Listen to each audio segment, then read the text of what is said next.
Have you ever wondered why some people live well into their 80s with perfectly healthy kidneys, while others in their 50s are suddenly told theirs are failing? One blood test, one silent number on a lab report, and your life can change forever. Because kidney disease doesn't shout, it whispers. And by the time you feel the symptoms, the damage is often already done. I'm Dr. Johnny, and if you're watching this, I want you to listen carefully. Your kidneys are two of the most overworked and underprotected organs in your body. They filter nearly 50 gallons of blood every single day, quietly keeping you alive until one day they simply can't keep up. And when that moment comes, it's not pain you feel first. It's exhaustion, swelling brain fog, shortness of breath, and for millions of Americans, it comes without warning. Here's the truth. Most doctors never have time to explain once your kidney function drops below 60%.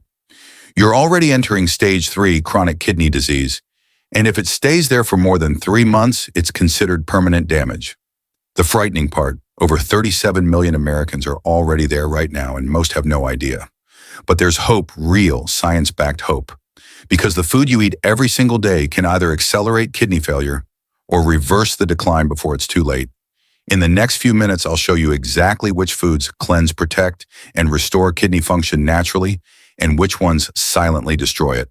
So stay with me until the end, because understanding this could be the single most important health decision you ever make. You'd be surprised how many people lose kidney function, not because of genetics or age, but because of 3 everyday habits they never thought were dangerous. Most of the time, it's not one big mistake that destroys the kidneys. It's 1,000 tiny ones that build up day after day silently. Let me tell you a quick story. A man named Robert, 60 years old, came to my clinic thinking he just had a little fatigue. He was working full-time, drinking sweet tea all day, popping painkillers for his back, and sleeping maybe 5 hours a night. His blood tests came back, and his eGFR, his kidney filtration rate, had dropped below 60. That's stage 3 kidney disease. He looked at me and said, "But doc, I don't even feel sick." And that's exactly the problem. Here's what most people don't realize. Kidney damage doesn't cause pain. You can lose 80% of your kidney function before symptoms even appear. The number one cause, type 2 diabetes, fueled by too much sugar and insulin resistance. When your blood sugar stays high, it inflames those tiny blood vessels in your kidneys, the same ones that can cause blindness and diabetes. The second cause is high blood pressure, which acts like a slow hammer pounding your kidney filters every single day. And the third is medication overload, especially pain relievers like ibuprofen, aspirin, or Tylenol. When used too often, they restrict blood flow and trigger long-term scarring inside the kidneys. According to the CDC, 1 in 7 Americans already has chronic kidney disease. That's about 37 million people, and most of them have no idea. Their kidneys are under siege every single day from sugar, salt, and stress. So if you're listening to this, take a deep breath and let that sink in. It's not just about what hurts you right now, it's about what's silently breaking you down. And that's why understanding your kidney stage becomes so important, because once you know where you stand, you can finally take control before it's too late. But just knowing what damages the kidneys isn't enough, because the real danger begins when those numbers start to fall, and most people don't even realize it's happening until it's almost irreversible. When I meet new patients, one of the first things I ask is, "Do you know your eGFR?" Most people blink and shake their heads. Yet this single number quietly tells a story of how long your kidneys can keep you alive. Think of it like your body's internal report card, except here the grading scale decides whether you have years or just months before real damage sets in. Here's what most never hear explained clearly. Your eGFR measures how many milliliters of blood your kidneys filter each minute. A healthy kidney runs above 90 millimole per minute, smooth, clean, almost effortless. When it slips between 60 and 89, you've entered stage 2. You might still feel fine, but microscopic damage is already forming, like small cracks in a dam no one notices yet. By stage 3, that number falls below 60, meaning your kidneys have lost almost half their strength. That's when waste starts building up, blood pressure rises, and fatigue sneaks in. Stage 4 drops below 30, and every organ begins to feel the strain. In stage 5, below 15, means the filters are failing completely. Dialysis becomes your lifeline. Now imagine this: over 37 million Americans are somewhere in these stages right now, but nearly 90% of them don't know it. Why? Because kidney disease is silent until it's dangerously loud. The early signs, slight swelling, darker urine, extra fatigue, feel harmless. So people keep living the same way until the lab results arrive and the world suddenly stops. That's why understanding these stages isn't about fear, it's about timing. The earlier you act, the more kidney tissue you can save. Think of it as catching a fire when it's just a spark instead of waiting until the whole house is burning. But just knowing the stages won't save your kidneys, because the real trigger that pushes people from one stage to the next isn't always what you think. And that's where things get dangerous, because there's another factor far more silent and far more destructive that most people completely overlook. Now that you understand how kidney stages work, let's talk about something that shocks most people: the reality behind those numbers. In the United States alone, kidney disease has quietly become one of the most expensive and fastest growing epidemics. Every year, the country spends over $4 trillion on what we call healthcare. But here's the dark truth: it's not healthcare, it's disease management. We're treating symptoms, not preventing them. I once had a patient named Robert, a 62-year-old truck driver. He worked long hours, lived off fast food, and drank coffee instead of water. By the time he finally came in, his eGFR was 38. He told me, "Doc, I never felt sick. I just thought being tired was part of getting older." That sentence broke my heart, because it's the same story I hear every single week. Robert didn't get sick overnight. His kidneys had been slowly losing strength for years, silently, until they crossed that invisible line. Here's what the data says: if you reach a stage 5 and start dialysis, your average life expectancy drops to about 4 years. Only 1 in 3 patients survive longer than 5. And kidney transplants, they're life-changing, but tragically rare. Each year, more than 100,000 people wait for a kidney, yet fewer than 20,000 actually get one. That means 4 out of 5 never make it. And if you think this is just a problem for older people, think again. Diabetes, high blood pressure, processed food, and chronic stress are now pushing kidney decline into people's 40s and even 30s. It's no longer a disease of age, it's a disease of lifestyle. But here's where it gets even more alarming: the very foods most people believe are healthy might be speeding up this damage. That's right, some of the most common diet choices, from low-fat snacks to everyday drinks, can silently choke your kidneys over time. And understanding why that happens could be the key that changes everything. Because the next factor we'll uncover is the one quietly hiding inside your daily meals, doing more harm than anyone realizes. Most people think kidney disease comes from genetics or bad luck, but in reality, it's often born right in the kitchen. What you eat every day can either heal or slowly poison your kidneys. And the biggest trap, it's not junk food, it's the myth of the healthy diet. Let me tell you about Maria, a 55-year-old teacher who came to see me with early-stage kidney damage. She proudly said, "Doctor, I've been eating clean, plenty of fruits, low-fat yogurt, and fresh juice every morning. But when we ran her labs, her potassium and phosphorus levels were dangerously high. Her so-called healthy foods were silently overloading her kidneys. She didn't need less food, she needed the right kind of food." Here's the science: when kidneys start to weaken, they can't filter minerals like sodium, potassium, and phosphorus efficiently anymore. These minerals begin to build up in the blood, stressing the heart and the nervous system. A banana or an orange may look innocent, but for someone with stage 3 kidney disease, those same nutrients can become toxic. The same goes for processed diet foods labeled as low-fat. Most are packed with hidden salt and chemical preservatives that double the kidney's workload. Recent studies from the National Kidney Foundation show that nearly 70% of CKD patients unintentionally make their kidneys worse because of misguided health choices. Why? Because they follow generic nutrition advice meant for healthy kidneys, not damaged ones. That's why a one-size-fits-all diet doesn't work once your kidneys are struggling. So what's the fix? The goal isn't to eliminate these minerals completely, it's to rebalance them. Choose fresh vegetables with lower potassium, such as cabbage or bell peppers, instead of high-potassium fruits. Replace table salt with natural herbs and limit processed foods as much as possible. Small, consistent swaps can change your kidney's entire future. But here's where it gets even more fascinating.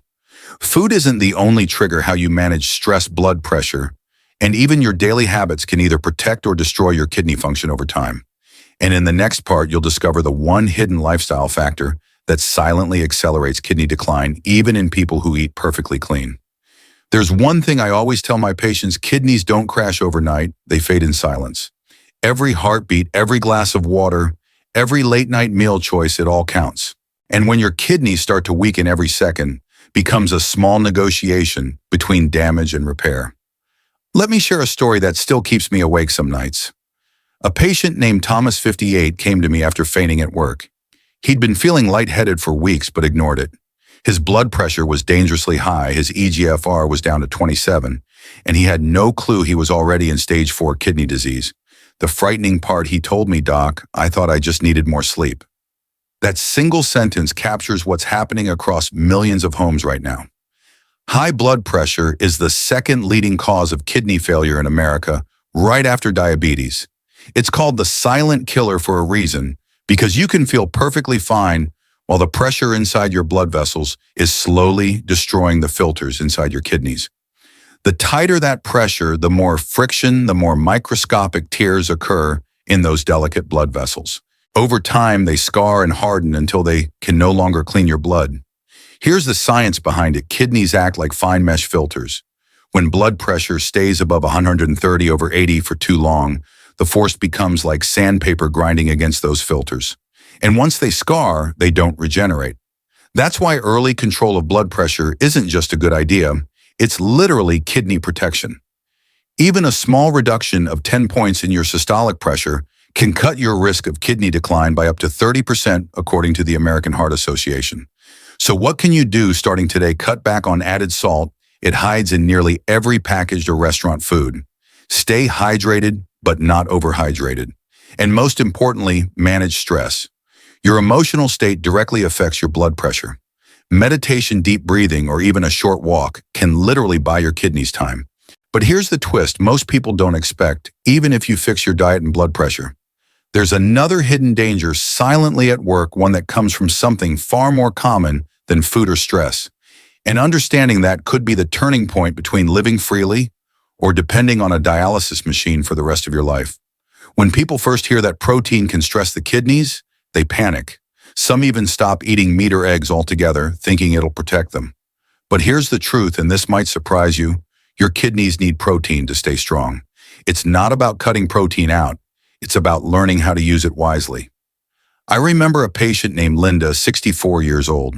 She had been told by a neighbor that protein is poison for your kidneys. So she stopped eating almost everything except fruit and toast. Within 3 months, her muscles weakened, her energy dropped, and her lab results got worse, not better. Why? Because her body started breaking down its own tissue to replace what she wasn't eating, flooding her kidneys with waste from her own muscles. Science backs this up. Protein produces nitrogen waste, and weak kidneys struggle to clear it. But the solution isn't no protein.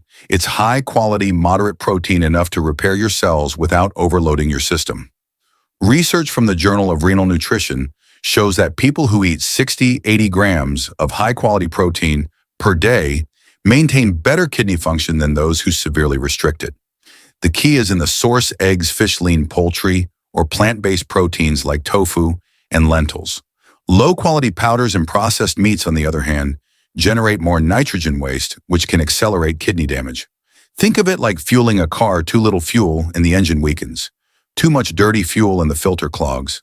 Your kidneys work the same way. The cleaner the protein, the lighter the load, and the longer those filters will last. And here's something most people never hear. Even if your diet is perfect, how you combine protein with hydration and micronutrients determines whether your kidneys heal or decline. Because the next element, one that controls circulation, inflammation, and even the way your kidneys detox, is often ignored, yet it's the hidden key to slowing down every stage of kidney disease. Now that we've uncovered the truth about protein, let's talk about what really helps your kidneys heal, the foods that work like medicine. Because when chosen right, your grocery list can become your most powerful prescription. Let's start with apples. Simple, affordable, and often underestimated. Apples are packed with pectin, a natural fiber that helps remove waste and lower cholesterol, two major enemies of your kidneys. They're also low in potassium, sodium, and phosphorus, making them a perfect snack even for those in stage 3 or 4 CKD. Just one apple a day really can help take pressure off your filters. Next, bell peppers. These colorful vegetables are kidney heroes. Rich in vitamin C, antioxidants, and low in potassium, They help fight oxidative stress, which is one of the main causes of kidney scarring. Think of them as nature's armor, shielding your kidneys from inflammation. Then come berries, raspberries, blueberries, cranberries. Small, vibrant, and bursting with polyphenols that cleanse the urinary tract and improve circulation. A study from Harvard found that people who eat berries at least 3 times a week have 25% better kidney filtration rates compared to those who don't. Just make sure to skip the added sugar if you're buying them frozen or dried. Cabbage and cauliflower are next on the list, low in phosphorus but high in vitamins and fiber. These cruciferous vegetables contain sulforaphane, a compound proven to reduce kidney inflammation and even help detoxify harmful chemicals from your blood. And here's a personal favorite: onions. They're not just flavorful, they're powerful. Onions contain sulfur compounds that boost glutathione, your body's master antioxidant, helping kidneys neutralize toxins faster. Finally, let's not forget the trio that works like nature's medicine cabinet: garlic, ginger, and turmeric. Each one fights inflammation, improves blood flow, and enhances detoxification. Just a small amount daily, even half a teaspoon, can make a measurable difference in kidney performance over time. Now here's something few people realize: eating the right food is only half the story. When and how you eat them can amplify or weaken their healing power. Because in the next part, we'll uncover the timing, hydration habits, and lifestyle patterns that decide whether your kidneys keep healing or slowly break down despite your best diet. You've seen how food can heal, but here's the secret. Very few people talk about your lifestyle choices determine whether those foods actually work. You can eat the cleanest diet in the world, but if you live in constant stress, sleep too little, or move too little, your kidneys will still suffer. Because kidney health isn't just about nutrition, it's about rhythm, balance, and flow. Think of your kidneys as 2 tireless workers inside a 24-hour factory. They never rest even when you sleep. But when your body's rhythm is off, when you stay up late scrolling, eat irregularly, or carry stress day after day, those workers start to break down faster. I once had a patient, Daniel, a 52-year-old engineer, who did everything right with food, but he slept only 4 hours a night. His stress levels kept his blood pressure spiking like a roller coaster. Within a year, his kidney numbers plummeted. The moment he fixed his sleep and practiced 10 minutes of deep breathing each morning, his eGFR stabilized for the first time in 3 years. And the science supports this. Chronic stress raises cortisol, which triggers higher blood pressure and constricts blood vessels, both devastating to kidney filters. On the other hand, exercise, even gentle walking for 20 minutes a day, improves blood flow, oxygenation, and helps lower both blood sugar and blood pressure. That's why movement isn't optional, it's medicine. Hydration also plays a huge role. You don't need gallons of water, you need consistency. Sipping small amounts throughout the day helps your kidneys flush toxins efficiently without flooding them. Too much water at once, however, can backfire when kidney function is already low. And finally, relaxation. Meditation, nature walks, slow breathing. These aren't luxuries, they're lifelines. They calm your nervous system and give your kidneys the quiet they need to restore balance. Because when you take care of your mind, your organs follow. But all of this, the diet, the lifestyle, the science, only works if you understand one final truth. Your kidneys don't just keep you alive, they mirror how you live. And in the conclusion, I'll show you exactly how to turn this understanding into action, a simple mindset shift that could determine whether your kidneys age or truly heal. You know, if you've listened all the way to this point, that already says a lot about you. You care, and that's the first real step toward healing. Most people ignore the warning signs thinking I'll be fine. But you didn't. You showed up. You stayed. You listened. And now you know what most people only learn when it's too late. Here's what I want you to remember from me to you. Your kidneys aren't your enemy, they're your partners. They reflect how you live, how you eat, how you rest, how you handle stress. Every small choice, one glass of water, one walk, one moment of calm, it all matters. These little things, they add up to big healing, so start simple. Pick just one change from today. Maybe it's cutting back on salt, going to bed earlier, or just taking a deep breath when life feels heavy. Because the truth is, progress isn't loud. It happens quietly, one good choice at a time. And hey, if this video helped you understand your body even a little bit better, don't lose it. Save it. Share it with someone who needs to hear it. And make sure you hit subscribe, turn on the bell, because every week I'll be here with new simple science-based tips to protect your kidneys and keep your body strong. You're not your diagnosis. You're not just a number on a test. Your body still wants to heal, and it can. Give it patience, give it care, and it will take care of you in return. I'm Dr. Johnny. Thank you for spending this time with me. Stay kind to yourself and stay kind to your kidneys.